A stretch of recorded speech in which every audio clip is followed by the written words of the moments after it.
আপনার 500 বা 1000 টাকা নোট কি ছিঁড়ে গেছে বা পুড়ে গেছে? এখন এই টাকা ব্যাংকে জমা দিয়ে নতুন টাকা বুঝে নিতে চান?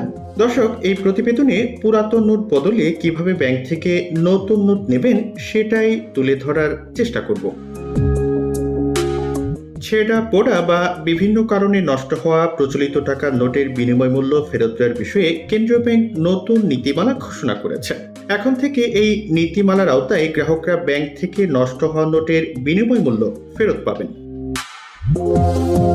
এ বিষয়ে বৃহস্পতিবার বাংলাদেশ ব্যাংক থেকে একটি সার্কুলার জারি করে বাণিজ্যিক ব্যাংকগুলোর প্রধান নির্বাহীদের কাছে পাঠানো হয়েছে। এতে বলা হয়েছে, এই নির্দেশনা অবিলম্বে কার্যকর হবে।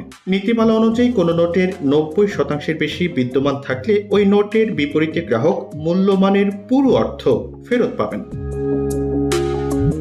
আর ক্ষতিগ্রস্ত নোটের 75% বেশি থেকে 90% পর্যন্ত থাকলে নোটের মূল্যমানের 75% অর্থ ফেরত পাবেন। নষ্ট নোটের 51% বেশি থেকে 75% পর্যন্ত থাকলে মূল্যমানের 50% অর্থ ফেরত পাওয়া যাবে। আর কোনো নোটের 51% কম থাকলে ওই নোটের বিপরীতে গ্রাহক কোনো অর্থ পাবেন না। অর্থাৎ আপনার নোট যদি অর্ধেকের বেশি ছিঁড়ে যায় তাহলে আপনি ব্যাংক থেকে কোনো টাকা পাবেন না। এই সার্কুলারের মাধ্যমে বাংলাদেশ ব্যাংক নোট প্রত্যর্পণ প্রবিধান 2025 বিধিমালা কার্যকর হয়েছে। পাশাপাশি Bangladesh bank note refund regulation 2012 বাতিল করা হয়েছে। আগে ছেঁড়া ও পোড়া নোট বদলের ক্ষেত্রে সুনির্দিষ্ট বিধান ছিল না, এখন তা সুনির্দিষ্ট করা হয়েছে। নোটের কত অংশ থাকলে কত টাকা পাওয়া যাবে তা এবারের বিধানে নির্দিষ্ট করে দেওয়া হয়েছে।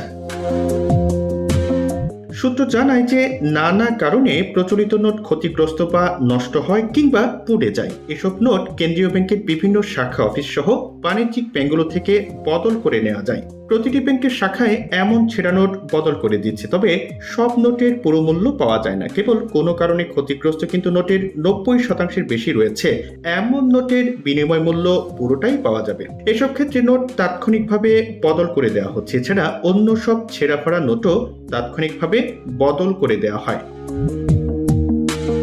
বাংলাদেশ ব্যাংকের সার্কুলারে বলা হয় যে কোনো নোট একাধিক খণ্ডে বিভক্ত হয়ে পড়লে সেক্ষেত্রে নোটের দুই প্রান্তের নম্বর অভিন্ন থাকলে এবং নোটের কমপক্ষে 60% বিদ্যমান থাকলে মোট মূল্যের বিপরীতে 50% অর্থ পাওয়া যাবে।